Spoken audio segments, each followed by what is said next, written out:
Samantala, para mapabilis pa ang paghahatid ng tulong sa mga apektadong barangay, 8 bayan na po sa Albay ang nagdeklara na ng state of calamity.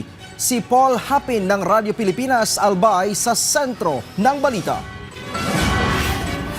Inaprubahan na ng Sangguniang Panlalawigan ng Albay ang pagdedeklara ng state of calamity sa 8 lugar dahil sa ashfall na dulot ng pyroclastic density current ng Bulkang Mayon. Kabilang sa mga idineklarang apektado ang Legazpi City, Ligao City, Tabaco City at mga bayan ng Santo Domingo, Malilipot, Daraga, Ginobatan at Kamalig. Ay kay APSIMO Head Bobby Cristobal, nagmula pa mismo ang rekomendasyon kay Albay Governor Noel Rosal upang mas mapabilis ang pagresponde at maayos na mapangisiwaan ang sitwasyon sa mga apektadong lugar. Samantala, mula pa noong Enero ay mayroon ng 4 na aktibong evacuation site sa Tabaco City, Ligao City, Malilipot at Kamalig para sa mga residenteng apektado ng aktibidad ng bulkan. Kasabay nito, umabot na sa mahigit 6 na milyong piso ang pinsala sa sektor ng agrikultura sa lalawigan. Batay sa ulat ng Albay Provincial Agricultural Office kahapon, pinaka naapektuhan ng mga pananim na palay at High Value Commercial Development Program o HVCDP crops sa Kamalig, Ginobatan at Daraga. Pagtitiyak ng Albay Provincial Information Office, patuloy ang isinasagawang monitoring ng Provincial Agriculture Office sa mga apektadong sakahan upang makapagbigay ng agarang tulong at interbensyon sa mga magsasaka sa lalawigan. Alinsunod yan sa direktiba ni Pangulong Ferdinand Marcos Jr. na tulungan ang mga residente na apektado ng pag-aalboroto ng Bulkang Mayon. Mula rito sa Albay, para sa Integrated State Media, Paul Hapin ng Radyo Pilipinas, Radyo Publiko.